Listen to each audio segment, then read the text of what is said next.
Okay. So this is an interview with a absolutely legendary figure in the steroid and bodybuilding community. I don't know how many people are into this kind of thing. I've always been tangentially interested in it because I see it as this sort of alternate universe of all of the things that I'm interested in. The steroid world has its own gray market, its own research chemicals, its own clandestine chemists, its own forums, its own culture of self-experimentation. It really has all of that, but toward an end that has nothing to do with psychoactivity. So it's something I've kind of watched curiously from a distance and tried to understand, but I don't really know all that much about anabolic steroids or SARMs or other performance-enhancing drugs, which is a vague catch-all term for drugs that are used typically by athletes, although you could have a performance-enhancing drug for any kind of performance. But yes, typically drugs that are used by athletes to enhance their ability to perform. It's my basic understanding that steroids at one time were very normal. They did not have the stigma attached to them that they currently do, right? Arnold Schwarzenegger has spoken openly about his use of Dianabol during his youth. And at one time, it was just kind of normal. And then by the time I was in high school, it was actually, not only did I not know anyone that did it, it was kind of unthinkable. It was sort of like one of those things that you encounter in DARE, like barbiturates or GHB, that has this kind of dated feel that seems different from whatever social niche you truly occupy. I mean, I'm sure that in some places there are teenagers that use steroids. I'm sure it is the case. Maybe it's just because I didn't go to an especially athletic school, but I didn't know anyone that was doing it. I didn't know anyone that knew anyone that was doing it. It just didn't really exist at all for me as a possibility. As I got older, I met a couple of people that had dabbled with it, and then there was the emergence of the SARMs industry. SARMs is an acronym that stands for Selective Androgen Receptor Modulators. And these are basically steroids that in most, but not all instances, are not chemically speaking steroids, meaning they don't have the 4 fused rings that typifies a classical steroid. Often these are compounds that are pharmacologically similar to testosterone, but chemically, structurally unrelated to testosterone. Watching the steroid world from a distance has been constructive because it gives me some empathy and some understanding for the way I assume normal people feel about psychoactive drugs. So someone will write me a message and they'll say, is psilocybin going to give me a heart attack? I'm reading conflicting things. I don't know what to trust. And I think, oh, come on. Obviously, it's not potently cardiotoxic, right? But then you look on Reddit or something and you can find some thread where somebody will be warning somebody saying that 4-fluoroamphetamine carries parachloroamphetamine type toxicity, or that 2,5-C-NBOMe has some kind of unique special toxicity, or you have to be extra worried about some bizarre steroidal component of Hawaiian baby Woodrow seeds, right? There's huge amounts of essentially bro science, maybe without the bros, but you have a vacuum for any kind of conventional scientific wisdom, and people on forums constructing their own folk pharmacology, their own folk toxicology to inform each other about how best to use these things, what is safe, what is dangerous. And again, you have all of the same problems. You have people reporting on substances that they have not analytically confirmed in any way. So somebody might be saying, oh, I think that oxandrolone doesn't work, but who's to say that they're even using oxandrolone? And on top of that, like the world of psychoactive drugs, you have substances that are potentially dangerous, but ironing out what is dangerous and under what circumstances and how to mitigate those dangers is really difficult and requires an enormous amount of knowledge. And looking at the world of anabolic steroids has given me a perspective on that, where I think, okay, now I understand a little bit more why somebody might be reluctant to try 2CE or something like that. Because for me, I can look at that and I can think, okay, these are the reasons why I think this is unlikely to pose a serious threat to long-term health, right? It's been used by a large number of people without incident. It doesn't have any structural motifs that are suggestive of high reactivity in the body, like an acid chloride or some kind of perfluorinated substituent that might make it linger for absurdly long periods of time, or substitution pattern that's associated with neurotoxicity or anything like that, right? But those are all nuanced assessments that I can make as a result of having looked at structurally related compounds for years. And then when I look at some steroid, it's really hard for me to say, okay, is oxandrolone better than testosterone? If so, why? And what about tendon toxicity? And what about, is it going to cause lowering of my HDL levels? Is it going to damage my testicles? I don't know, Anyway, so there's that. But the other side is that there also, of course, is a direct connection with the world of psychoactive drugs, because in the realm of pre-workout products, which as I understand it, are products that almost always are a stimulant of some kind. Maybe it's a combination of creatine and branch chain amino acids, but it seems like they often contain a stimulant. And one of the major stimulants that was a component of these pre-workout blends was called DMAA, or methylhexanamine. And this used to be in tons of products. A friend of mine used to work at a GNC type health food store, and everything had DMAA in it. It was just kind of it was like caffeine. You just put it in every product to give it a little extra kick. And I remember at that same time that there was a product called Craze that we talk about later. And there used to be lines out the door of people wanting to buy Craze. It was so popular. People couldn't get enough of it. And it was good for working out, but it was also just an amazing stimulant. And the reason was because it contained alpha N diethylphenethylamine, which was being sold as a extract of the Chinese orchid Dendrobium nobile. But some kind of funny business had happened in the supply chain, and this drug was introduced to the supposed orchid extract. I actually interviewed the proprietor of Craze, and I would love to either release that past interview or maybe even interview him again for the podcast, because that is a wild story. I couldn't make sense of it, but this is just part of this world of weird supplements, bodybuilding, performance-enhancing drugs, and Patrick Arnold is without question the greatest living expert on this.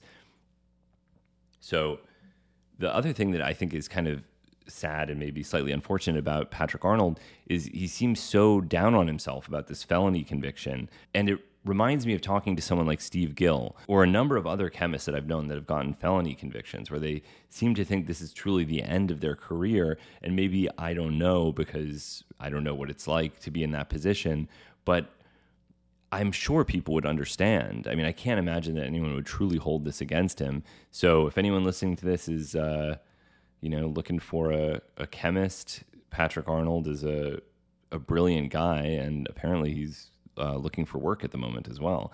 Anyway, I think this is an amazing conversation. I've wanted to talk to Patrick Arnold for years, and I certainly learned a lot, and I hope you do as well.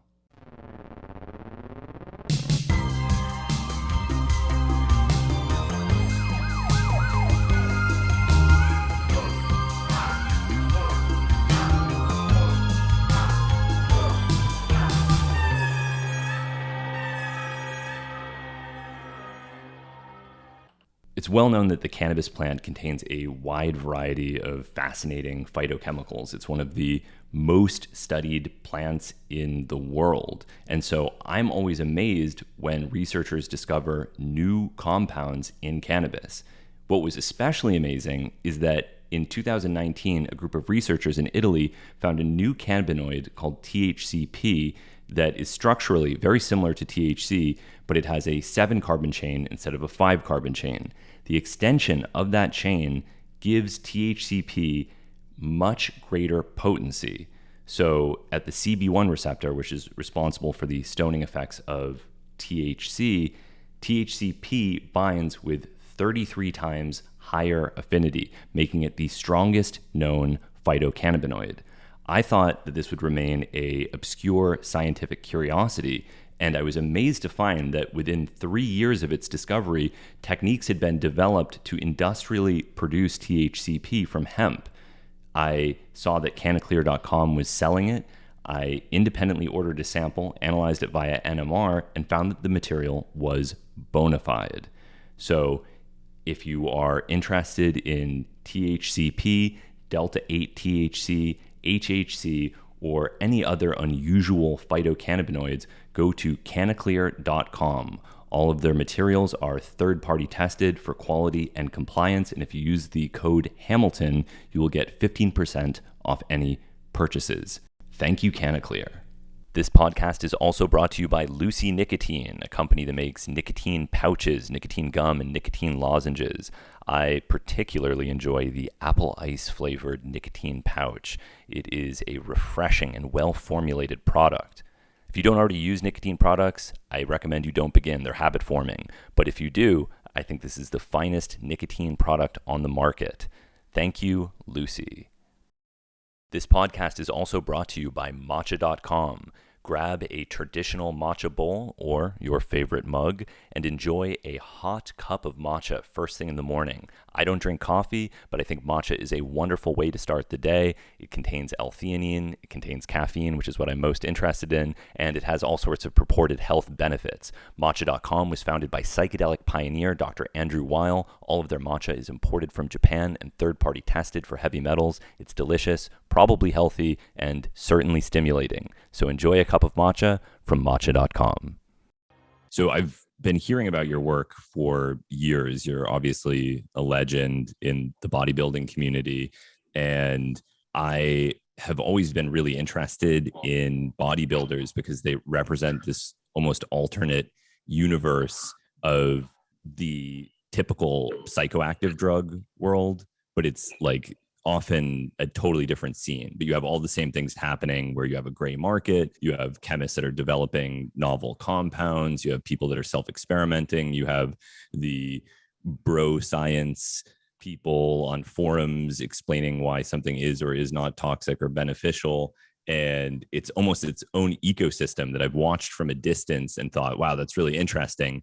But it also is something that I simply do not know enough about to have been comfortable personally experimenting with any of these compounds. So I feel like I'm fascinated by it, but also profoundly unknowledgeable. And I would love to talk with you, of course, about the history of your work. But I think as like maybe a starting point, it would be interesting to talk about the history of anabolic steroids, how that began, how we went from the early culture where I think, Arnold Schwarzenegger was using Dianabol and it was permissible. And I think it was considered okay for athletes to do that, and how things evolved. So could you give a kind of a brief historical overview of anabolic steroids and how they've developed over the last century or so?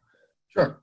Anabolic steroids, well, testosterone was discovered in 1935 by a chemist that extracted it from a very large amount of bull testicles. And he got maybe a few milligrams from it. And using the analytical chemical technology back then, they were able to characterize it and its chemical structure. And shortly thereafter, I think it was a chemist called Butenandt. A lot of these guys were German. Back then, German used to be the epicenter of chemistry, and chemical journals were all in German back then. And a lot of this early research was done by German chemists. And he administered it to animals, and he realized that it had an effect upon secondary sexual glands and development, and also an anabolic effect, which in their definition was the growth of skeletal muscle. So at that point in time, they differentiated two distinct effects of testosterone, one being an effect they called androgenic, which would be effects that were outside of muscle growth, and they used rats to do an assay, and they used the ventral prostate, the seminal vesicles as a gauge for or androgenic activity. And then they, of course, used the muscles, the levator ani muscle, to determine anabolic activity. Now, I don't mean to get too much into the details, but that gives you a foundation of what was later on to become the development of anabolic steroids. Now, anabolic steroids, by definition, are derivatives of testosterone with decreased androgenic activity and proportional wise, more anabolic activity, either of the ratio being in favor of anabolic or actually having more anabolic activity than testosterone. And so derivatives such as nandrolone and other ones were developed, plus oral derivatives were developed because testosterone is not orally active. Now, I'll just leave it there. It's the background from which the science of anabolic steroids was later on perfected. And so when something new is discovered in medicine, there's often this hope that it will solve humanity's problems. And I don't know much about this early era, but I can imagine there was tremendous excitement when you find that there are these chemicals, and if you introduce them into the human body, suddenly people become much stronger. I mean, was the idea then that these would be exclusively used to treat diseases of muscle wasting or things like that? Or was there an idea from the very beginning that maybe healthy people could take these things and get extremely muscular beyond anything that would be possible under normal circumstances? Now, all the literature I've read, there were two main focuses, and that one was to treat men who lost muscle and lost virility, or I forgot they had a certain term, which is now archaic, but basically the male drive, the virility, I guess you could call it. And that would be given to men as they got older. And there was a market early on for that. And then also there was a market or research directed at finding derivatives that were more purely anabolic, and those were meant to cure diseases of muscle wasting due to cancer or due to other pathologies where the body weight would go down, and often survival was dependent upon muscle mass. And these medications, they wanted to give them to children and women as in addition to men. So it was very important to minimize the androgenic or virilizing male enhancement effects of these compounds. However, they never were able to get something that didn't have some component of androgenic activity associated with them. And I'm kind of curious about tracing how people become afraid of these things. Have you ever seen the movie Bigger Than Life by any chance? No, I'm not familiar with it. It's a movie from 1956 that is basically about cortisone and the school teacher who starts taking cortisone, and he goes from being a family man to a monster. Psychotic? Yeah, psychotic monster. It's reefer madness for early steroids. I mean, not even anabolic steroids in this instance, but I think it's an early instance of how you have the discovery of cortisone and people are already wringing their hands about psychiatric side effects or how these medicines must be too good to be true. So when did that cultural shift start to emerge where people started saying, well, wait a second, this is not something to play around with? Well, anabolic steroids, they remained a pretty niche market or area of research for quite a while. And they were used in clinical settings for muscle wasting. And they were also used, testosterone was used for men that were losing their youth as an elixir, I suppose. But it wasn't until the late 50s that the use in athletics and in healthy people to gain strength and muscle mass that they couldn't using just exercise and nutrition. I think the Soviets were the first ones to initiate this. And later on, the United States developed a drug called Dianabol, which is oral, and people started taking that.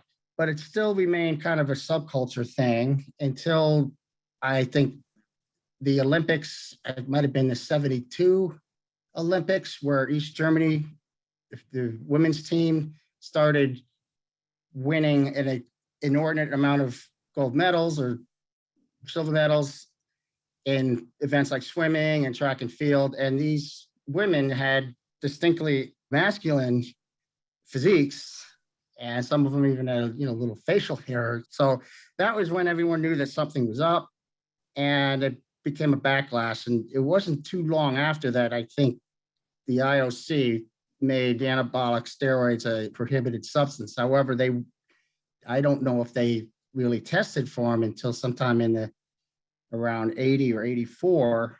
And that's when people started to know what these were. And then I think it was in 88 when Ben Johnson was stripped of his gold medal in the 100 meters, where he broke the world record, that it really hit the mainstream media, and people had a very negative view of these substances. And there was a lot of hype and a lot of misinformation regarding their toxicity, and everyone was saying this stuff will kill you.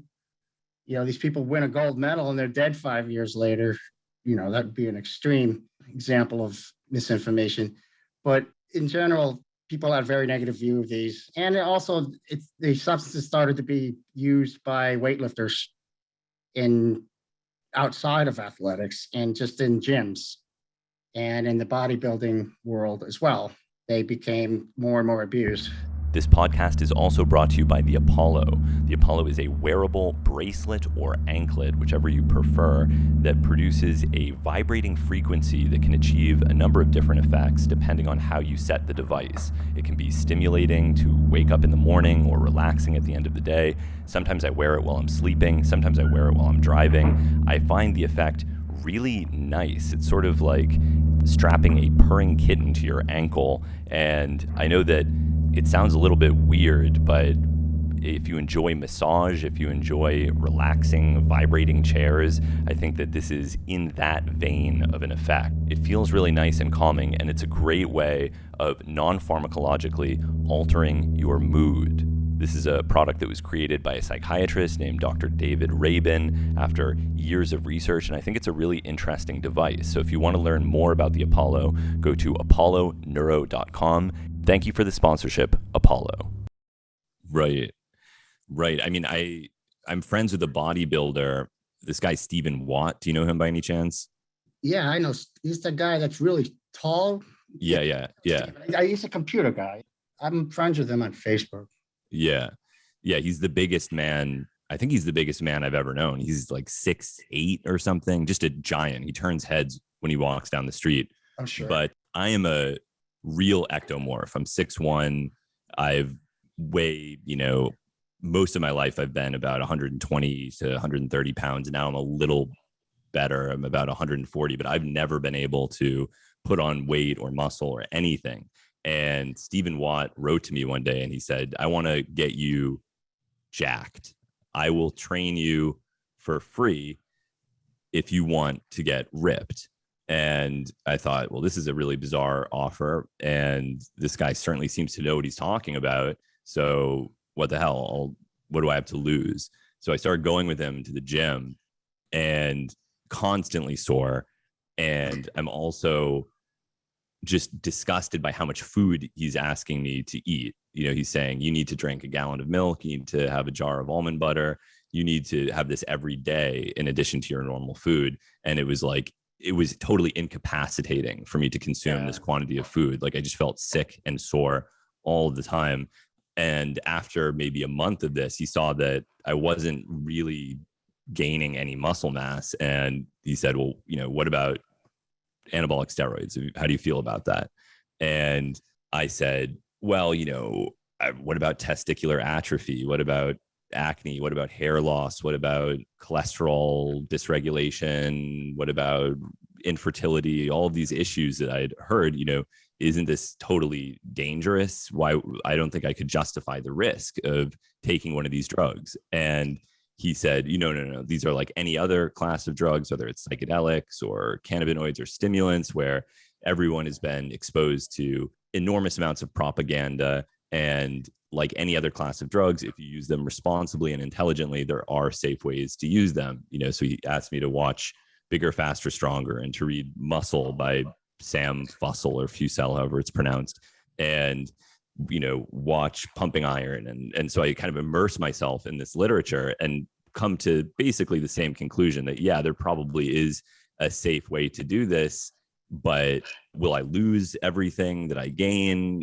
I still couldn't quite justify doing a course of steroids. And I was never able to figure out whether the risk was justified or how dangerous it actually was to do these sorts of things. So my question is, from the perspective of someone who doesn't know anything about this, like, are these risks overblown? I just couldn't figure it out. Like, I know that this is a broad question because this is referring to literally hundreds of different compounds with different types of activity, but do you think that there is a safe way to use anabolic steroids that will not cause testicular atrophy, infertility, all these other undesirable adverse effects?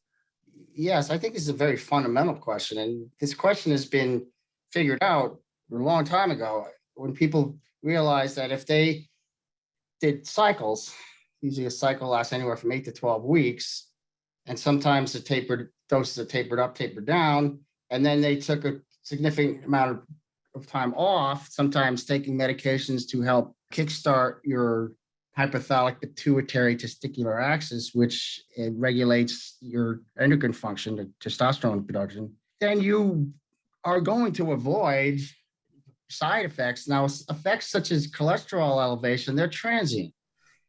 And you really need to have your lipid metabolism or lipid dysfunction, LDL, HDL, triglycerides, total cholesterol. These things they only manifest themselves in a chronic fashion. If you have 8 weeks where your cholesterol's off, I don't think it's going to have any effect on your cardiovascular risk in the long term. Liver toxicity is an issue. If you have a healthy liver, you are not going to see anything much more than certain elevated liver enzymes, transaminases.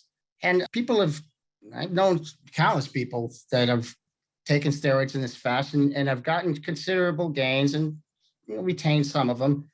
And they went on, they stopped using them, and they're completely healthy. And there are bodybuilders in their 70s and 80s that were pro bodybuilders, and they obviously used a lot of them. Sometimes some of them still do, and they're still around.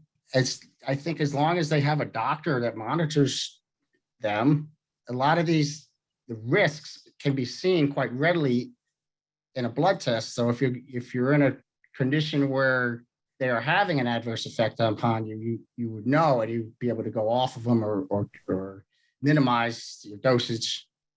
So the answer is absolutely they can be used in a fashion where you avoid any significant adverse health effects. And when you started getting into the chemistry of steroids, had you used steroids previously, or was it your first experience steroid that you had synthesized yourself? No, I had used steroids before, so I knew how they worked. I knew how effective they were. Yeah, I had used them before. And when you started pursuing the chemistry, was there a question that you were trying to answer, or was there a specific steroid that you didn't have access to that you wanted? What did you feel was incomplete about the existing steroids that were circulating, or what sort of work did you think needed to be done? I just had a lot of free time at the lab I was working with in New Jersey and I figured if I could make some of this stuff myself, I wouldn't have to go searching around for someone that sold them and wondering if what they sold me was actually legitimate.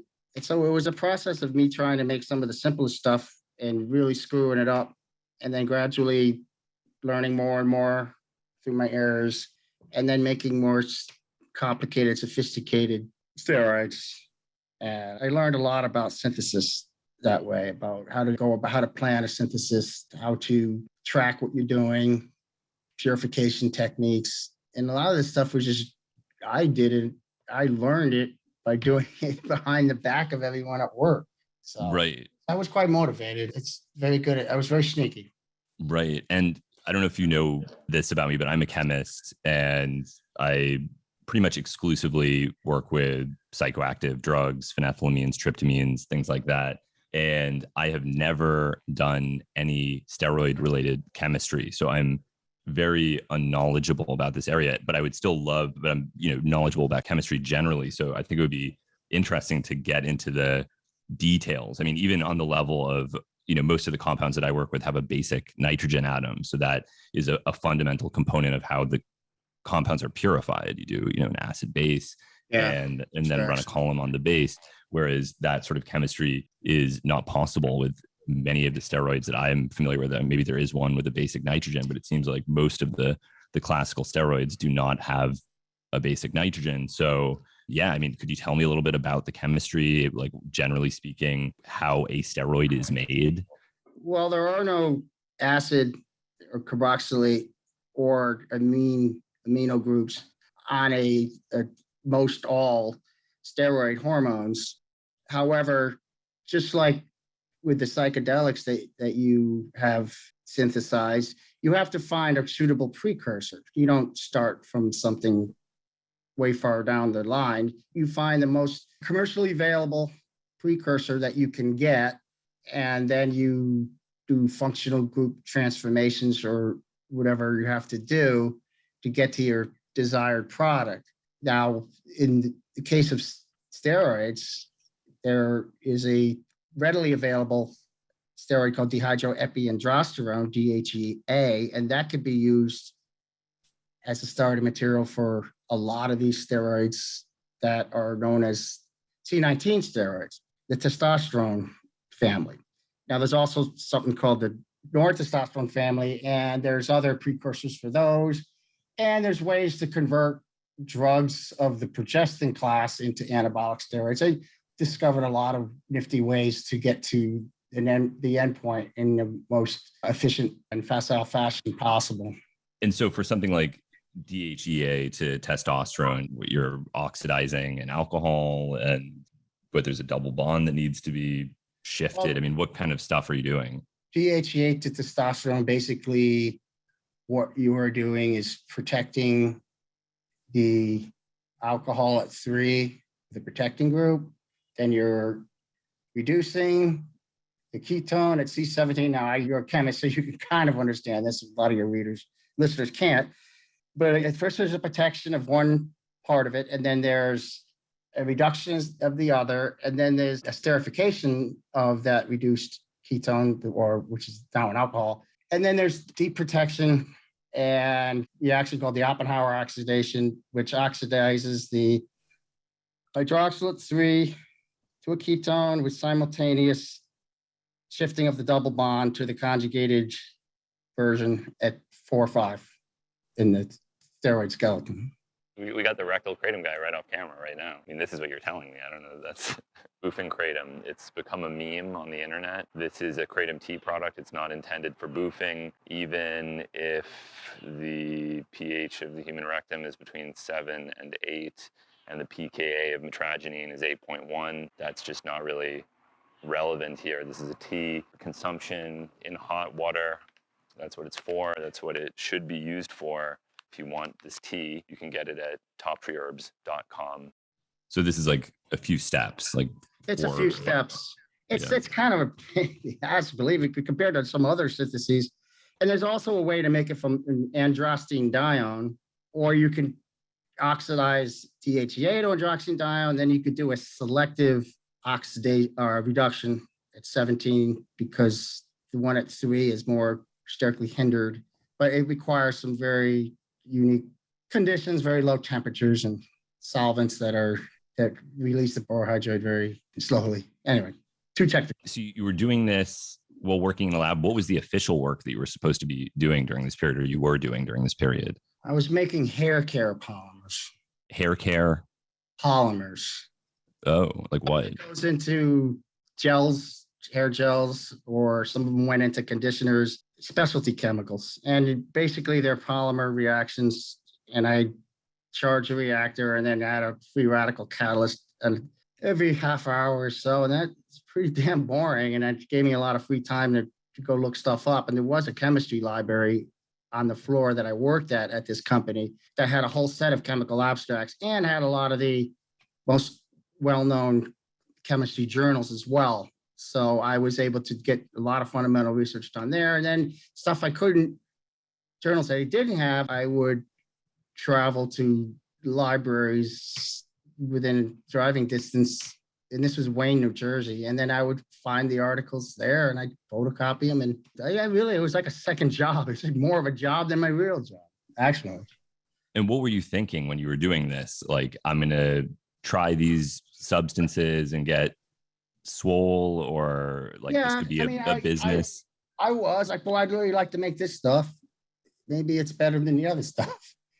And it just, part of it was just the challenge of synthesizing all these things that I thought were like these wonder drugs.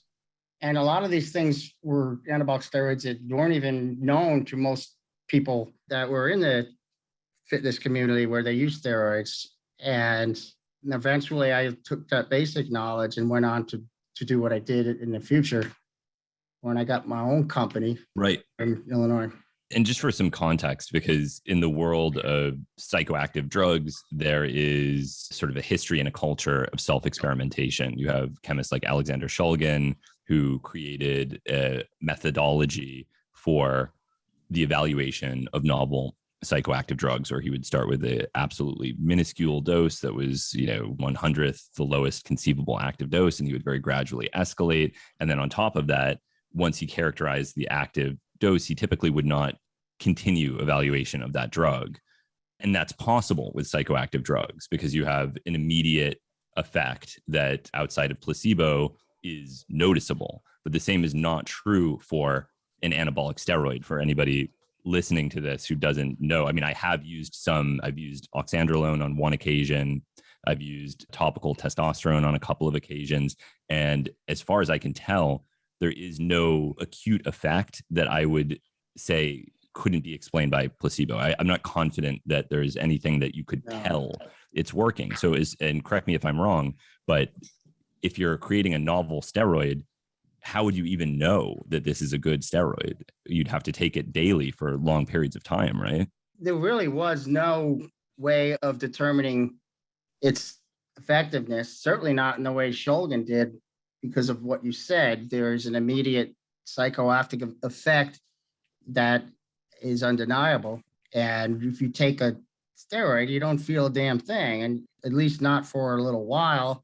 And it's my belief that if you take a lot of these steroids and you don't even go to the gym, you might not even know you're taking a damn thing. You wouldn't really feel anything. But it's in combination with going to the gym, especially if you have trained without steroids, you notice that suddenly you're getting stronger. And then that has a feedback effect upon your mind. And there could be some psychological effects directly from the steroids. However, I think those have been much overblown. But you'd really need more than one person.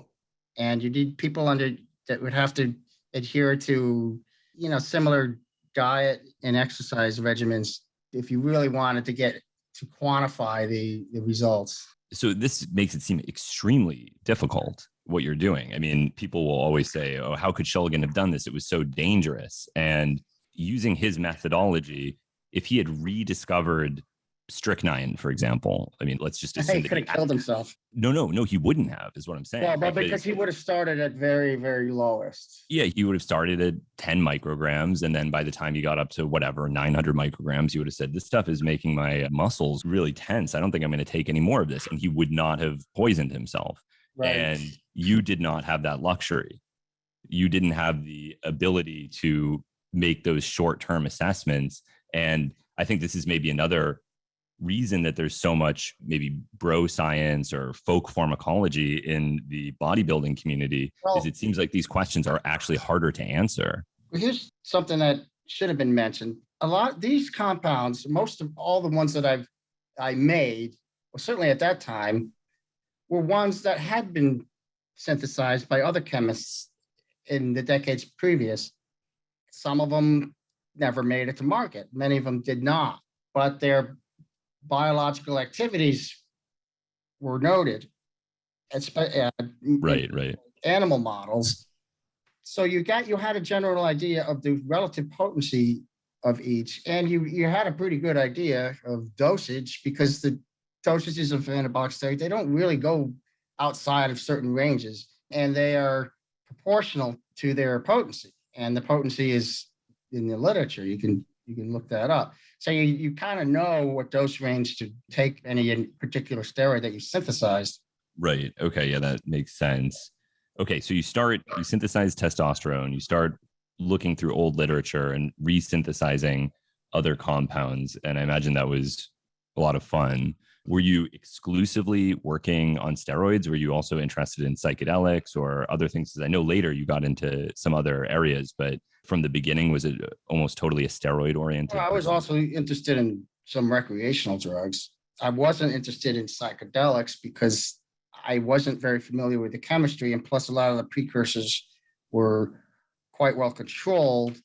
And I also didn't want to get a tiny bit on my finger and then go into a month-long acid trip, so to speak. Right. Yeah, I never wanted to venture into that area. Although I'm very curious about the psychological benefits and the whole mystical aspect of those substances. It continues to fascinate me.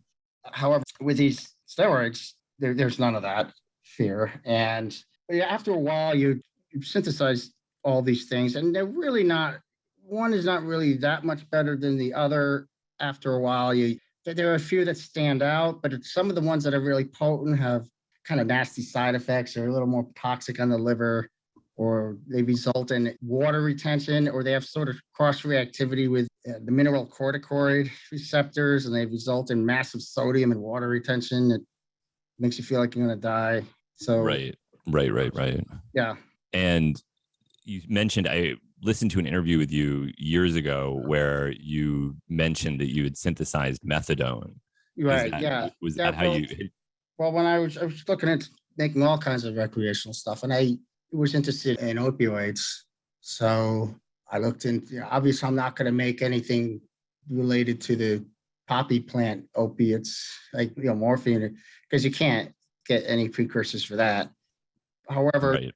just stuff like Demerol and methadone, these non-opiate opioids, opiate being opioids that are derived from Papaver somniferum, the poppy plant, the wholly synthetic opioids, you can purchase the precursors. And I found that methadone was one where the precursors were quite readily available and cheap. And I would purchase them through my business and just forge my boss's name on the requisition form.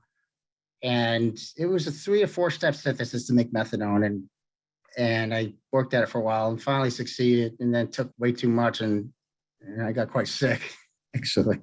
That's a very long half-life. That's a 36-hour half-life. So way too much. And within half an hour, you took way too much, you're going to be horizontal for 3 or 4 days. And if you get up, you're going to puke. That's what happened to me. First time I tried it, I realized, okay, you got to dose a lot lower. Right. But that was a very terrible thing, because I ended up getting a horrible addiction to it. And I had to go to detox rehab center. And it was the worst detox you could ever imagine, really. Yeah. No, I had developed an incredible tolerance. Right. Yeah. And was that the only opioid that you synthesized? You made methadone and then that? No, just methadone, because the other ones I looked at and they were, too difficult to make. And there was one, I don't know if it was meperidine, which is Demerol, or something very similar to it. But if you screw the synthesis up, you get an isomer, which is extremely toxic. It's called MPTP. And they actually use it for experimental Parkinson's in rats. And you know the story behind MPTP? Of course, Barry Kidston. Yeah, it's the greatest scare story of all time. I mean, it's true. Yeah, people were taking this stuff and they were coming down, and they're locked up. Yeah, it was horrible. So yeah, I mean, I did try to make that once. I did have access to GC Mass Spec at the time, and I looked at it and I was like, clicked on a peek, and the library showed up MP methyl. What I forgot what it stands for, but it was MPTP, and I was like, oh shit, don't touch this stuff. You were trying to make the Yeah, I think it was MPPP was the target molecule, but it's just was way too easy to screw it up and make MPTP. right. There's like a competing elimination reaction. Right. Yeah. It's scary. I mean, I'm thankful that, as terrible as that is, that does not seem to be a common occurrence, that there is a horrendously potent neurotoxin that can easily be produced as a side product of a synthesis. Yeah, but but you never know when something funky like that may be at the other end of a synthesis that you're just trying for the first time. Right. I mean, whoever was making this stuff had no idea what he might make something that would turn people into these paralyzed mannequins. Of course not. No, yeah. I mean, he didn't even know that he made this error in the synthesis. Sure. Yeah. So you became addicted to methadone, you detoxed, you lost your job. Then what? Well, I had been going to graduate school at night, and I went back to Connecticut from New Jersey, and I started to go to graduate school at University of Connecticut. And more, I started doing research into just same kind of stuff that I used to, but more so into the supplement side of things, because I had an idea for nutritional supplements that no one even conceived of. And I really thought to myself that I would love to get a job where I can market some of this stuff and maybe even get back to synthesizing some of these steroids that no one has ever heard of that have much higher activity on paper. Because I know that people go crazy over that stuff. And I was on the internet at the burgeoning of social media, which back then there was something called Usenet news groups. Right. Very awkward form. But I would throw out little teasers about stuff that I've learned, and people were like, whoa, what's he talking about? Who is this guy? And that's where I piqued the interest of Dan Duchesne, who at the time was known as the steroid guru. He had written a book called The Underground Steroid Handbook. And I started to correspond with him, and I ended up doing some research for him, and he'd use it in his articles to look really smart. He would just put in the layman's terms of some of the things I told him. But I eventually got a job at this. I left graduate school. I got pretty much all my coursework done towards a PhD, but I never got into the thesis part of it. And I went to work at a company called EAS, which is a very big company, and they were just starting to grow really big at the time.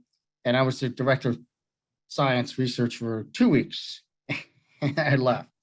I got fired. I didn't. But my ideas and plans were way too sophisticated for what they wanted for me. So then I went back home and eventually ran into somebody that knew somebody out here. And it's a long story. I don't want to waste too much time about that, but it was a very strange hookup that I had.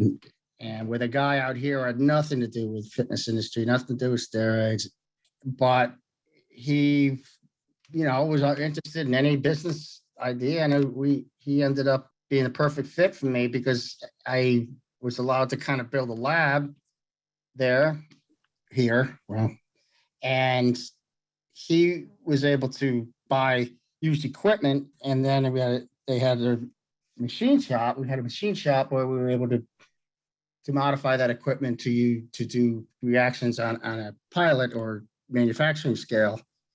And that was the basic, that was the foundation of our business. And later on, we got our own supplement line and all sorts of things. We ventured into other stuff too. And what I find interesting about this as well is with most psychoactive drugs, no one is even thinking about using them as supplements. There's some exceptions, of course. You have kava and kratom and things like that are plant-based. But if I discover some new dopamine reuptake inhibitor, there's no way that I'm going to say, oh, this would make a great supplement, because I just know from a regulatory perspective, there would be no way to get away with it and it would be dangerous. What made you think that you could do that with steroids? Like, was it just easier? Were there no regulations? Are there still no regulations? Can you just come up with a new steroid and sell it? I actually just don't know. No. This was in 1994, a law was passed called the Dietary Supplement Health and Education Act. And that really opened up the supplement industry for novel compounds. It was very vaguely written, and it could be interpreted as anything that's naturally occurring could be sold as a supplement. And I knew at the time that DHEA was being sold as a supplement. It was being sold as a supplement around 96. And my first idea was, okay, well, that's a steroid, albeit it's not very effective as far as anabolic activity, but it's two hydrogen atoms or minus two hydrogen atoms away from androstenedione, which is direct precursor to testosterone. So I figure, well, androstenedione is not controlled. It's naturally occurring or present in animals, so it's present in food, hypothetically. Well, I mean, it is, but not certainly at very small amounts. So I decided to test the market with that to another guy, and there was no reaction from authorities. Actually, I thought that there was going to be. I didn't know how things were going to end up. And then I went on to introduce another testosterone precursor, which was even better, which was a 4-androstenediol.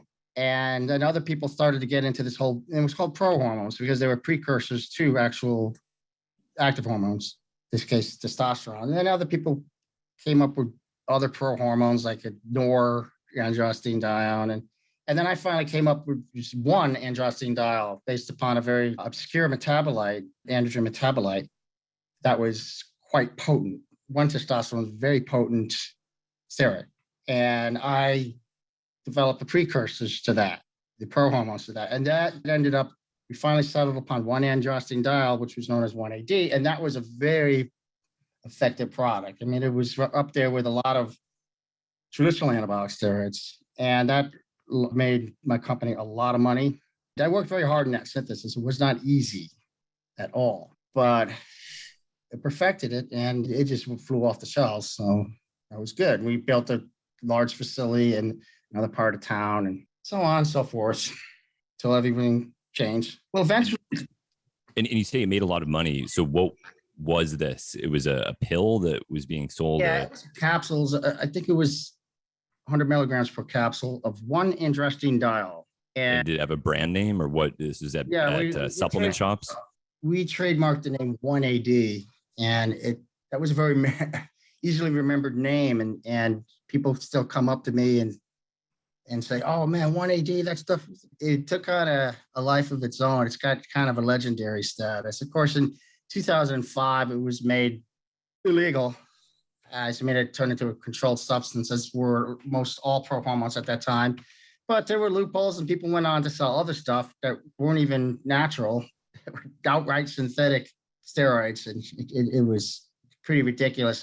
But eventually, they clamped down on that so hard that no one dares sell anything of that variety now.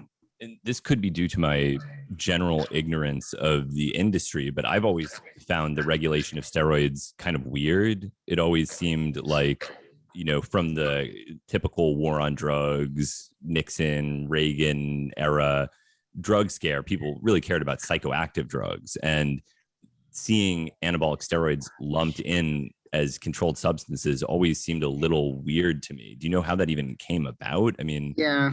When did that become a concern was it ever a conceivable public health risk beyond long-term effects of continuous use among athletes? The criteria, as you know, for something to be scheduled means has to have one of two things or both. It has to have addiction potential. And a lot of people thought steroids had addiction potential. They may have psychological addictive potential, like marijuana does, but probably even less so than marijuana. But it also has to be a danger or public health risk. And yes, you could abuse them. And yes, they can have toxicity associated with them. Certainly not, you're not going to overdose like you would with opioids or anything like that. But the reason why they got attention like they did, and there was such a push to make them controlled, to schedule them, was because of all the stuff that I referred to earlier that culminated in Ben Johnson being stripped of his medal and people being outraged that steroids were such a game changer in sports and that they completely ruined the level playing field, that they had to be, that was the first and foremost reason why. And then they came up with it, they're toxic and yeah, they're addictive too. But it was a pretty easy thing to do. And it did in 1989, a bill was passed. In 1990, it was signed into law. And it was the Anabolic Steroid Control Act. And they were made Schedule 3, which is trying to think of other Schedule 3 compounds. Maybe benzodiazepines or Schedule 3A. I don't remember. Yeah, they are. And ketamine is as well. Ketamine. Okay. Yeah. Well, that has, it's medical, obviously it has medical utility.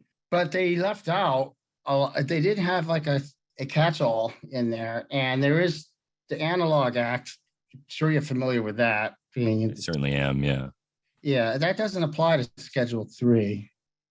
So that's one reason why I was able to do what I did and not have it automatically pinpointed or listed as an analog. Right. And so eventually they had another Anabolic Steroid Control Act updated version, and they made the same damn mistake as before. They just added more compounds, but they didn't add all of them. And then it became a joke. And now they have like a catch-all phrase saying that if it's marketed for muscle growth or something like that, then it's considered, and it has a steroid structure, then it's considered an anabolic steroid by administrative action, blah, blah, blah. And that kind of shut people down from coming up with new analogs, because you can't sell something unless you say, oh, it builds muscle. You just can't put the steroid out there and say, hey, I got this. I'm not going to tell you what it does. It doesn't work. Right. So you had this blockbuster compound and made a lot of money from it. And where did you go from there? Well, one really interesting part of my experience, which is probably one of the things I'm most well known for, is while I was doing all this stuff through my business, the pro-hormone stuff, I was also manufacturing wholly synthetic steroid derivatives that could evade drug tests. And there were 3 compounds that I came up with. One of them had been synthesized before, and I almost made it to market, or it did very briefly, and that was called norbolethone. However, it was not on the list of stuff that they tested for, and I knew that it didn't share any metabolites with anything that was on the list. So I started to sell that to athletes and trainers, and they would use it and pass drug tests, and which would give them a huge advantage over other people that didn't have access to that technology. And I later on went on to actually make a new chemical entity, a completely new compound called tetrahydrogesterone, which I synthesized from an endometriosis drug. Right. The clear. Yeah. And so I don't know how testing is done under these circumstances, but I assume they collect urine from the athlete and then they run GCMS on the urine sample. Is that correct? Well, they collect urine, they isolate out the fractions that would contain steroids, and they do a derivatization to make the steroids more volatile. And then they run them through GC mass spec. However, if the compound that you made is not on their list and their computer program is not tuned to pick up that compound and or its metabolites, then it's going to not be seen, because they're testing thousands and thousands of urine samples. So no one analytical chemist is going to look at every test. It's going to be automated like that. And I see.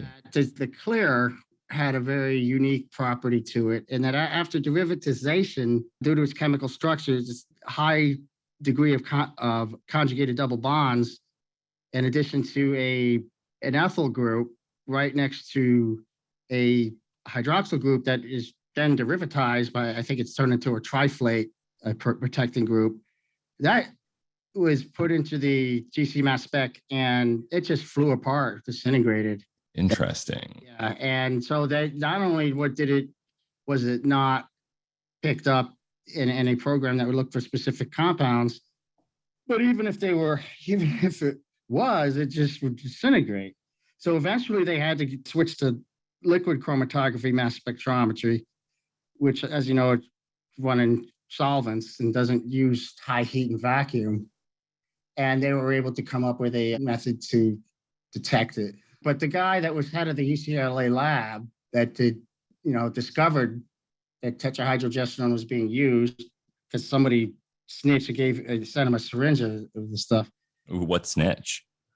Oh, his name was Trevor Graham. He was Marion Jones' coach, and Tim Montgomery. They were sprinters or track and field athletes. And they had a falling out with the guy I was working with in San Francisco. His name was Victor Conti. And when they had a falling out, they sent a sample of this stuff to the lab because Victor was going to shut them off from access to it. So it was tragic, stupid stuff. But he noticed that it did. So they actually characterized it from the little sample of the stuff in oil and reverse engineered it and made it, and then put it through their protocol of testing using derivatization techniques. And he noticed that it just did not show up at all. And he thought that I had engineered it to do that, which is kind of funny because Bob Costas came to interview me once. And part of that interview, he talked to Don Catlin, who was head of the lab. And Don's like, well, I usually don't like to call someone that works for the other side brilliant, but this compound was really, I was like, well, you believe what you want, but I didn't expect to disintegrate. Right. And out of curiosity, do any of these compounds have interest? I mean, is it like colored or anything? Do the conjugated double bonds give it an interesting color? Are they all just... Well, the clear or the tetrahydrogesterone had 3 double bonds that were conjugated, and they were also conjugated to a ketone group. And yeah, they were yellow in color because of that, the delocalization of the electrons and everything that has to do with light absorption.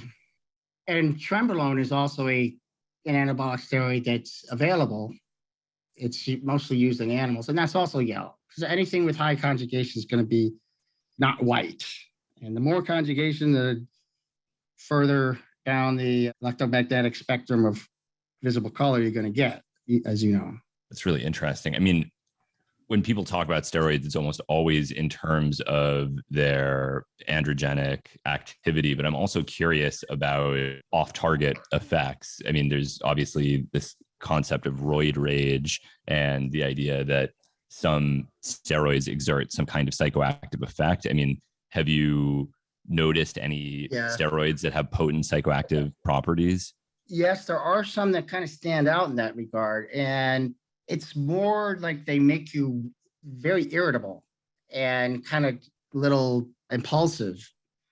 And at the same time, you hyper-focused and vigilant. And ones that stand out to me are halotestin or fluoxymesterone. Trenbolone's one as well. Anadrol, which is also well known for its water retention effects. That one can have a psychological effect on you.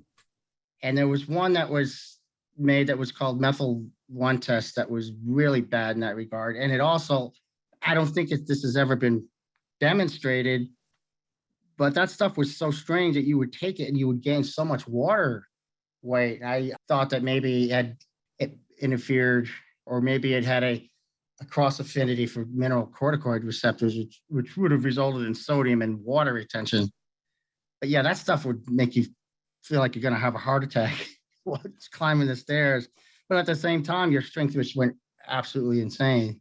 Well, that's what I wondered is, you know, when I would read about anabolic steroid associated aggression, I wondered if it would be possible to disentangle the influence of getting muscular, because that in and of itself seems like it could cause some behavioral psychological changes that could be mistaken for psychoactivity. Like if you are bigger and stronger and more threatening, could that in and of itself change your confidence in the way that you interact with other people because you feel more dangerous, essentially? Yeah, I've always believed that to be the case.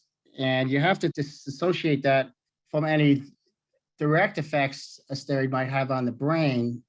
And the only way you can do that is by giving these compounds to somebody and also giving a placebo to another cohort, or just giving it to someone and telling them it's something else and not having them work out or do anything. And then if they exhibit aggressive tendencies, then you know it's a direct effect on the brain and not secondary to feeling suddenly enabled and hyper masculine. Right. Yeah. I mean, and of course, there are also neurosteroids that are conventional psychoactive drugs. I think it was just 2 years ago that the FDA approved allopregnanolone for treatment of postpartum depression. Is that an area you ever investigated? Yeah. Yes, I have. I made allopregnanolone. It's kind of difficult. It is not orally active, and it is active parenterally. However, you still need a lot of milligrams. But there have been synthetic derivatives of allopregnanolone, which inhibit the metabolic deactivation of the compound by putting a methyl group adjacent to a hydroxyl group and turning it from a secondary to a tertiary hydroxyl, which then cannot be oxidized, and then that extends the lifetime. Then it has to be metabolized via other methods. And I've read some research on some of these derivatives, but I didn't know that allopregnanolone itself was approved. I don't know how they deliver it, because you really need a pretty massive amount to get that GABA A enhancement effect. Yeah, it's my understanding that it's administered as an IV infusion. Yeah, that would make sense. And probably for acute effects, maybe anti-seizure. I don't really know. Did you achieve any interesting effects from it? Did you find it relaxing? I did. Yeah, I mean, I felt like someone gave me Versed. I forgot the name of that benzo. It begins with midazolam. Yeah. It was very transient, but quite noticeable. Right. Were there any other neurosteroids that you investigated? No, but DHEA is known to be a neurosteroid. It actually has an antagonistic effect upon the affinity of the GABA A receptor to GABA. So it does the opposite of the progesterone metabolites. And I wonder if some of the anabolic steroids that seem to have a marked effect more so than the other ones on psychology, I wonder if they don't have direct actions in the brain via GABA receptors also. I'm not sure. But there are many steroids that are quite anabolic that actually make you quite mellow, like Dianabol. People generally report feeling quite good on it and not aggressive at all. So it's not a black and white area. Right. Right. And it seems that the industry now has moved away from steroids toward SARMs, and that has created a whole new world. I imagine that you have investigated those as well. Yeah. So professor here in town developed one of the SARMs, and a chemical company here in town that I'm familiar with, that our friend Justin Kirkland actually worked for a while. He was a salesman there. Yeah, Justin Kirkland, I met him one time at a conference and he seemed extremely interesting. He is very much involved with psychoactive compounds. How do you know him? Well, he actually lived in the town Seymour, a very, very tiny town where my lab started. And he knew that I was there. He was a chemist. And at one time he just came over and said hi. And then he disappeared. And then he reappeared at that Obiter Research in town, which is a chemical company that does custom synthesis. And he was a salesman there, and they actually helped us out with some syntheses. So I got to know him through business. And eventually he left Obiter Research and went on his own. And he needed a lab. And I said, well, you can share the lab with me since it's an empty desk here. And he had a bunch of glassware and other things that he contributed to the lab. And he stayed there for about 2 years. He would travel, come back. He didn't really do a whole lot of work in the lab. He didn't do any lab work. He said he was going to, but he didn't really do that. But he was more a salesman guy. He just definitely had the gift of gab when it came to sales. And I think he has landed himself quite decent position working for a Canadian chemical company that is going to embark upon manufacturing MDMA and eventually LSD. Was that Cybin? But I know that they have a license from the government, or they have something like that. And he said a whole list of these psychedelic compounds that they're going to try to synthesize, and they're going to be used for research around the world, and eventually maybe to be used clinically for actual patients if they get approved somewhere. So he's got a very interesting job. I wish I can go work with him, do some of the synthesis, but I have a felony background through the Balco thing, which I mentioned earlier, and I can't go to Canada. Well, he's places in Canada. And so tell me about that. So this was associated with the clear. Yeah. Yes, eventually the drug testers caught up with Victor Conti, who was one of the trainers that I was selling this stuff to, and he had a big mouth, and he worked with very very high profile athletes, and one of them was Barry Bonds, and a IRS agent had been after Barry Bonds for quite a while for tax evasion, and he stumbled into Victor Conti, and then it changed from tax evasion to this investigation of supplying steroids and other things to athletes, Barry being the primary one that this guy was interested into. But it just exploded into a huge, huge scandal. And it made all the sports pages, it was in all the sports news for a long time. And I was the guy that made the undetectables. So I was considered a huge target. And other people got caught in 2003, but it took 2 years for them to actually raid my place or the business that I was in, that I owned. And by that time, all evidence of anything was gone. But nevertheless, I was indicted and convicted and had to go to prison for a period of time. And so I have a felony conviction, which has caused me a lot of trouble. How long were you in prison? Just 3 months. And the crime that you committed was what? I mean, what were you charged with? It was something I wasn't guilty of. But they said he's got to plead guilty to it anyway, because what I was selling were compounds that were not controlled. Because we had that discussion before, where Schedule 3 substances are not bound by the Analog Act. So right.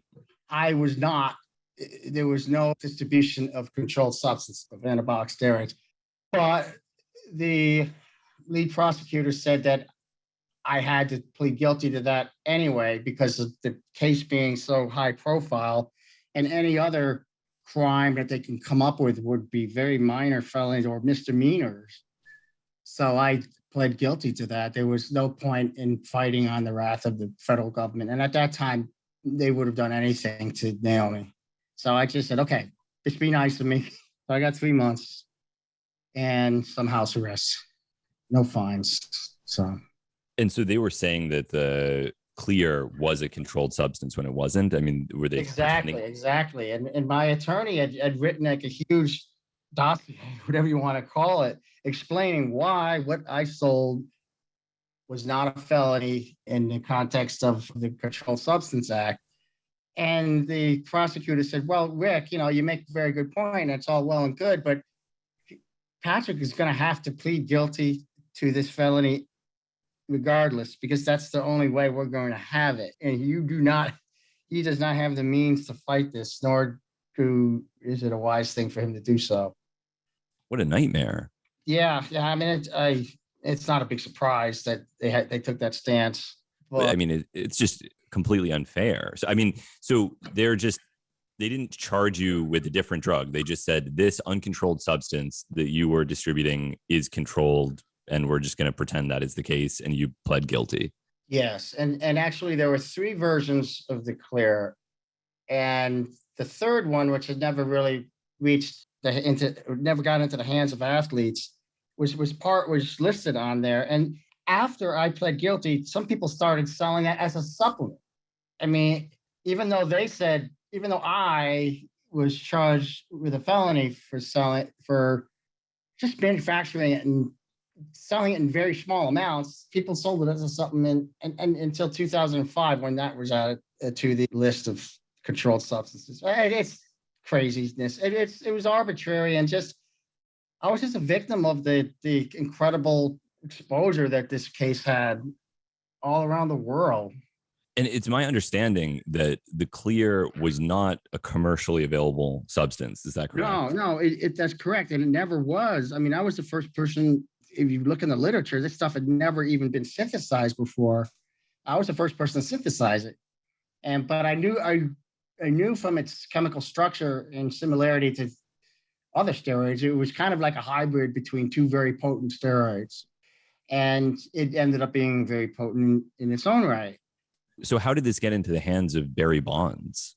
Well, I I was selling to a lot of people, athletes, and to a lot of trainers. And one of them was this guy, Victor Conti, who had a place in San Francisco. He had a supplement, a mineral supplement, and he liked to hobnob with all the big athletes. And he would always get some kind of an advertisement or article in Flex magazine, or he was big in the bodybuilding scene. He had all these famous athletes coming in and out of his facility. He would do all this blood work on them and say, you're deficient in this mineral, that. And then he was like, okay, I got this program of drugs for you to take. And at the center of the program was the undetectable steroids. He also gave him growth hormone, insulin, thyroid, a variety of other things. And I also imagine that you were not the only person doing this. I mean, it's certainly assumed that in many of these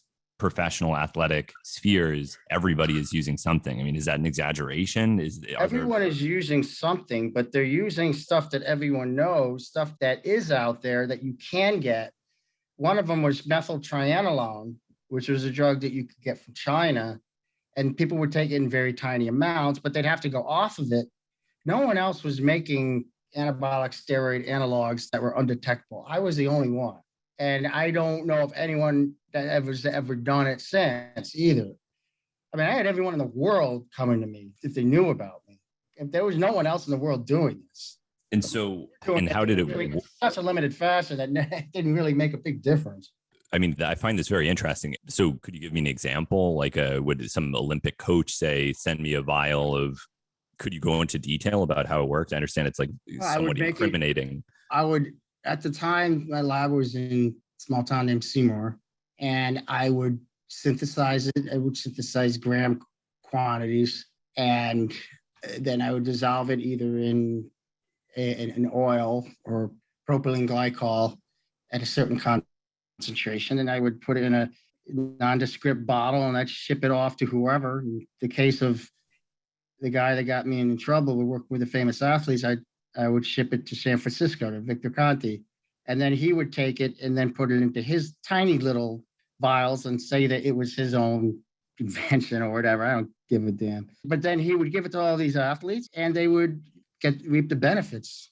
And they knew what was going on as well. There was no pretense that this is Well, I have no idea what Victor said to him. I knew he would say words like, this is the clear. I think he told him it was a steroid, but only a few people around him knew that he was getting it from someone, a chemist out there. And he would try to keep me as this mystery man that only Victor had connections with him. Whereas in reality, I was selling to people in Europe, and I could get into some wild stories about I was selling to the people that Victor's athletes were competing against. Yeah, actually, Marion Jones ended up getting her gold medal taken away because they found out she was taking one of the clears in 2000. And the woman that came in second place was from a country on the Mediterranean. I don't want to divulge anything, but she was taking it too. And she got the silver. And when Marianne was stripped of the gold, she ended up with the gold. So it's funny that the anti-doping administration thought they were righting a wrong when the person that was given the gold was also did the same violation. Wow. Is that publicly known? Like, if you read between the lines, people know. I've mentioned it on other podcasts. I wasn't as coy in my description. I came right out and said it, but it's not publicly known to the general public. And I only mention it on these podcasts like this, that I don't think it's not going to go on ESPN or anything like that. Right. So but that's pretty amazing to think that Marion Jones was stripped of her gold and then it was given to somebody who was using the same drug. Correct. And I have a lot of stories like that. And was the issue that Marion Jones admitted to having used it, or was she caught? Oh, she ended up getting, I don't remember exactly how. I don't think they had a sample of her urine. I think it came down to where she was forced to admit it. I don't quite remember how she was caught, but she was vehemently denying to the press and to Oprah. And eventually when she got caught, she went back on Oprah and was like, I'm so sorry, but I'm a better person. And everyone's like, oh, Marion, it's okay. It was disgusting. Huh. I think the overarching question with all of this is if everybody's doing it and it's just a question of who's getting away with it, what do you think the appropriate regulatory strategy would be? Well, in the case of Olympic sports, the regulatory body would be the World Anti-Doping Association and its affiliates in other countries like the United States. It's the United States Anti-Doping Administration. They have to take a zero tolerance approach. Now, you're right. It's at least at the upper echelons, it's a battle of chemistry. However, what I did by making these undetectable analogs available, it sort of changed playing field because everyone was sort of doing the same stuff with detectable things and just taking them at certain dosages and getting off them at the same time. But with my stuff, the people that had access to them had a decidedly big advantage over people that were using their old techniques.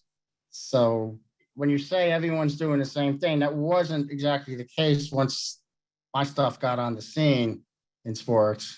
Right. But I mean, in terms of a regulatory strategy, do you think that it would make more sense to allow people to use whatever sort of chemical enhancement they want? Do you think it should be free for all, where this is something that is just at the discretion of the athlete in the same way that the specifics of their exercise routines are at their own discretion?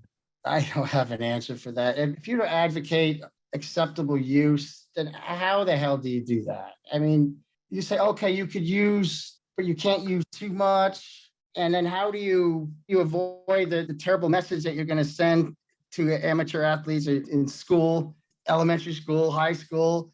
Say, okay, well, they allow these athletes to take drugs. So I guess drugs aren't that bad. So why can't we take drugs in high school? It's one of those dilemmas that's, I think the only way, and it's certainly not the best way or a good way, is for these anti-doping associations to just have a zero tolerance policy. And they do, but if they go beyond that, they're almost aggressively trying to catch people, and people with actual legitimate excuses, they get shot down in arbitration. I know many people that got screwed by them. They almost have a hatred for athletes in a way, and a hatred for drug use. So, but that's not my concern. I'm not a trainer of Olympic athletes. I'm just a chemist. Right. Yeah. I mean, I don't have an answer to the question either. And I certainly understand what you're saying, that if you make it a free for all, then the results could be dangerous. People might start dying. Young athletes could develop unhealthy habits. That all makes sense. But to maintain a true zero tolerance policy also seems like it will be difficult because of people like you, people that are interested in discovering new things and pushing the boundaries and in finding new and interesting loopholes, which I, by the way, think is valuable. I'm not saying that in a critical way. Well, someone like me would not be in trouble with the law of the land, the feds or anything like that. What we're talking about here is are the people that police the athletes.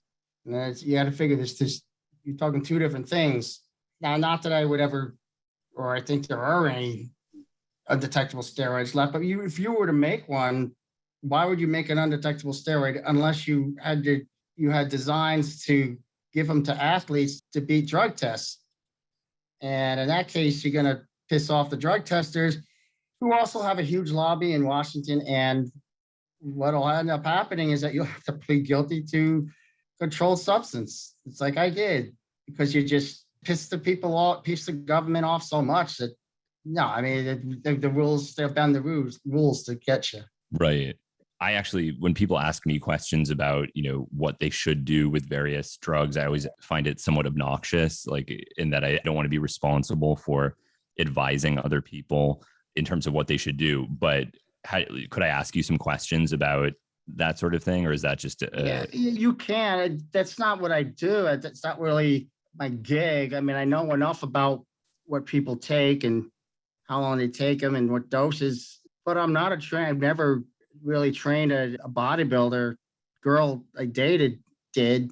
But that was a long time ago. Hey, you can ask me anything, but I'm certainly not the authority. And it's kind of, I mean, I have a very unique and specialized set of skills and knowledge, and you're asking me pretty pedestrian questions. But if you want to, well, I am. Well, that's the point, is that you're very knowledgeable, and I trust your opinion on these things. But yeah, it's a basic question, but I'm curious.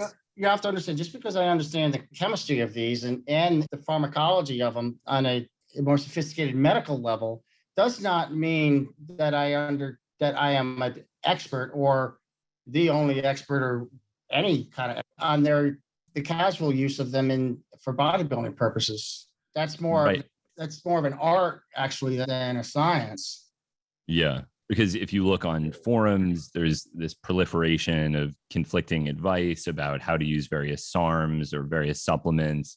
And because most of the scientific literature is oriented toward treatment of disease, it becomes difficult to find authoritative advice or authoritative information about how a healthy person could responsibly use a steroid in order to better their life in some relatively innocuous way. That's any scientific study on the use of anabolic steroids to build muscle in a healthy exercising individual would be ethically unsound and would never occur. Right. Yeah, exactly. So let's say, for example, somebody wants to, they're not a professional athlete, they're not a bodybuilder, but they want to gain some muscle mass without damaging their tendons or doing anything bad. What is do you think SARMs are like the state of the art tech? No. Actually, SARMs are kind of dropped out of the picture. They never got too far in clinical trials and the drug development pipeline. And I think the pharmaceutical companies have given up on them because they just ran into the same problems that were apparent with anabolic steroids, the same toxicities and everything. I mean, it was a great noble endeavor to use drug design, receptor ligand interaction software, and to map expression of genes involved in the anabolic response and the androgenic response. It's much more sophisticated than any stuff they used in the development of anabolic steroids. But they ended up not really making much improvements on the technology. You just can't seem to differentiate the side effects or the virilizing effects from the muscle building effects or the toxic effects. Right. So do you think a sort of conventional course of oxandrolone with some PCT and maybe, how do you feel about co-administering finasteride to avoid hair loss? Do you think that that's a dangerous path, or that will? No, I mean, if you are susceptible to androgenic alopecia or male pattern baldness, and you were to take testosterone, then you might want to take finasteride so that the DHT conversion at the scalp is blocked. However, it would only work with testosterone or with steroids that are very similar to testosterone. But a lot of steroids aren't, and they do not undergo 5-alpha reduction to more potent androgens. Like, for instance, nandrolone, if you took finasteride with that, you would actually have the reverse effect. It would actually make it more of a issue with male pattern baldness. It would actually stimulate the destruction of follicles. Okay, so back to the pedestrian question, if you would be so kind to answer it. I mean, what do you think would be the kind of entry-level way to go about this based on everything that currently exists? This is assuming a perfect world where you can just go to your pharmacy and, hey, I would like some oxandrolone. And yeah. Assuming a perfect world, assuming forget legality, forget everything. I would just get testosterone and take that. And it's the natural hormone. And if you're a man, take testosterone at 250 milligrams a week. If you want to go beyond that, then you can add other things into it. But I don't think there's any magic mix of steroids that's going to do anything more than just break your wallet. And not everyone is looking to win a bodybuilding contest. So I don't see why you should be too elaborate or sophisticated with it. Just take something basic, like testosterone. And if you want to take something else with that, take growth hormone with that. But be careful and make sure that your blood sugar is under control. Testosterone and growth hormone is about as good as you're going to get, really. and it's probably about as safe as you're going to get because you won't be taking anything oral. Right. Disappointed you. I don't have a magic stack of all Winstrol and Anadrol and Masteron and Deca. No. And you want to go that route, you're just going to end up wasting a lot of money and injecting yourself a bunch of times when you don't have to. Right. And then I'm also very interested in stimulants. This is an area that I have done a lot of chemistry related to, and you are equally famous for methylhexanamine. This is like an immensely popular supplement. Could you tell me the story of how you developed that or how you rediscovered it? I rediscovered it. I just stumbled across it. I don't remember what I was looking for, but I was just going through hundreds and hundreds of abstracts, and I just saw something Russian. And they mentioned this compound, and they mentioned something to do with norepinephrine level increases. And I said, well, that might be something interesting to look into because ephedrine had just been banned. So there was a big vacuum in the pre-workout fat loss supplement area of the supplement market.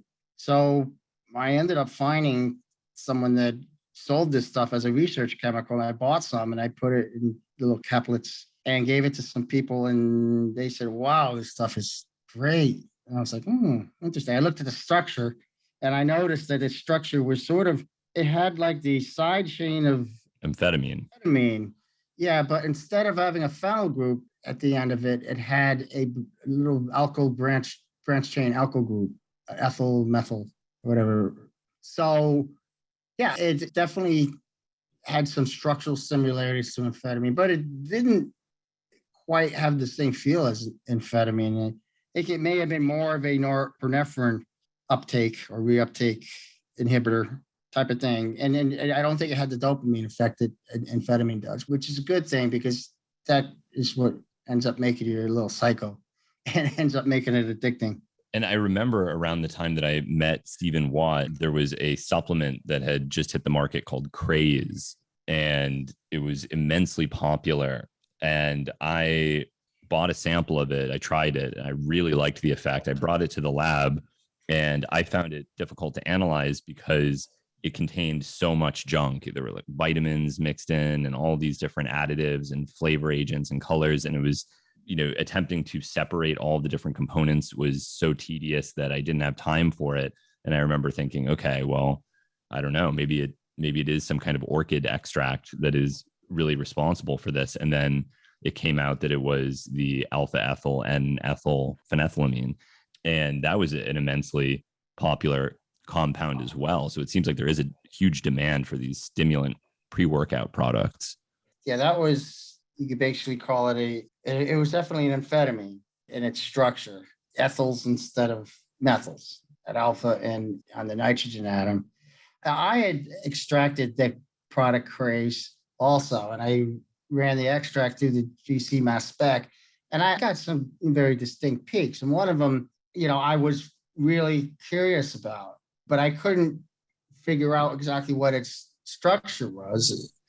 And its molecular weight I could figure out because the M+ ion was apparent, but I didn't feel like going into all the fragmentation and doing all that work to unravel what it is. But someone else that eventually did that work, and it was that peak that I saw that was the amphetamine analog that you just mentioned. And that was put in there. That was not a constituent of any extract. That was quite obviously a synthetic product that was put in there on purpose to get this desired effect.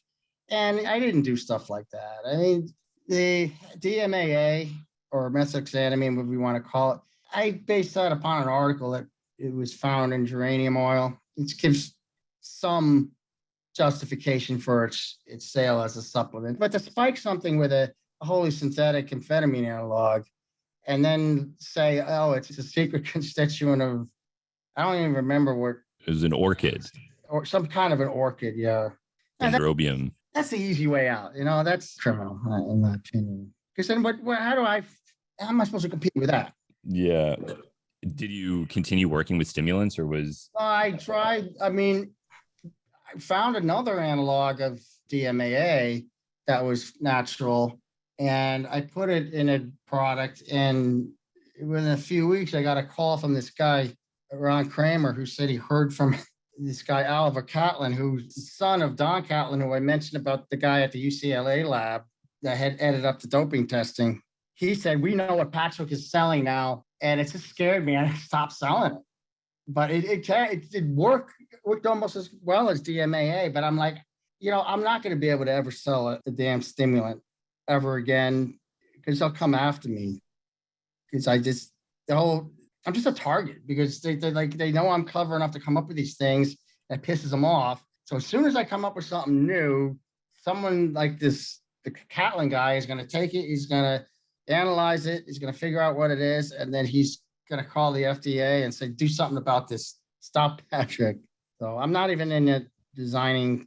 I mean, I don't even have a business anymore right now. I'm kind of looking for the next thing for me to do. It's kind of difficult with a felony background, but I would like to get back into chemistry. If I can't do that, then perhaps I can do some technical writing or something, but I don't know what the kind of hard finding any interest. I'm probably wrong about this, but I would think that people would be sympathetic to the specific nature of your felony. I mean, this is a felony that occurred in the context of valuable research. Is that still a deterrent for supplement companies? I'm surprised that they would care. There are no supplement companies out there. First of all, none of them manufacture their own ingredients.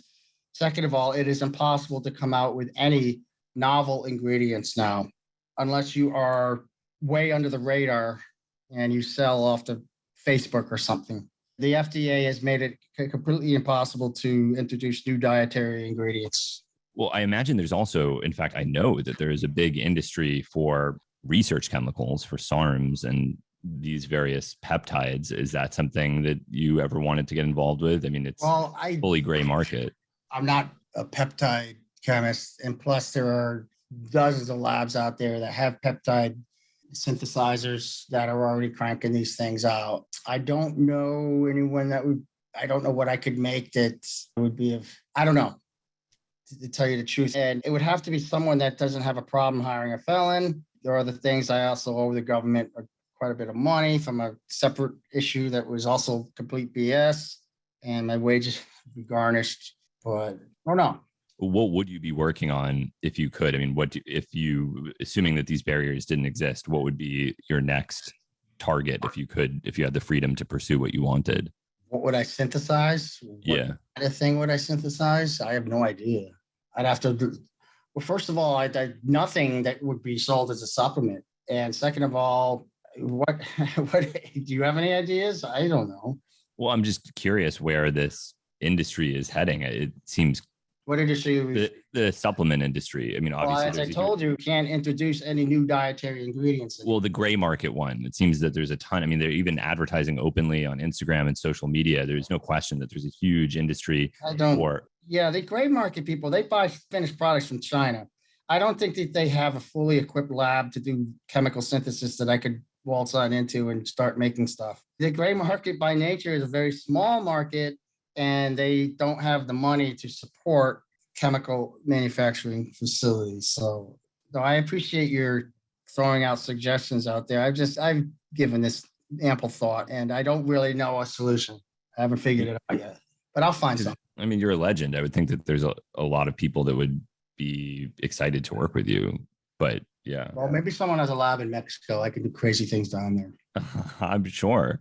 I mean, I never thought I'd be in a position where I could make psychedelics all day as a job, and that became possible. You at the right place at the right time. I missed out on the whole psychedelic thing. It's too bad, but I wish you the best of luck at that. And Justin's, he's on the vanguard of that as well. And in terms of, the pedestrianness of the questions, are there things from a chemistry perspective or more technical things that you think would be interesting to discuss that you're typically not asked about? Because I do imagine you get a lot of the same questions. Is there something on the chemistry side that you think is cool that listeners should be aware of? It could be, technical aspects of synthesis that you developed or anything really. I'm drawing a blank, man. I mean, you want to get into it? Oh, I had one question though. You mentioned that it was like one of the steroids had a hot flavor, like a spicy, like capsaicin type effect.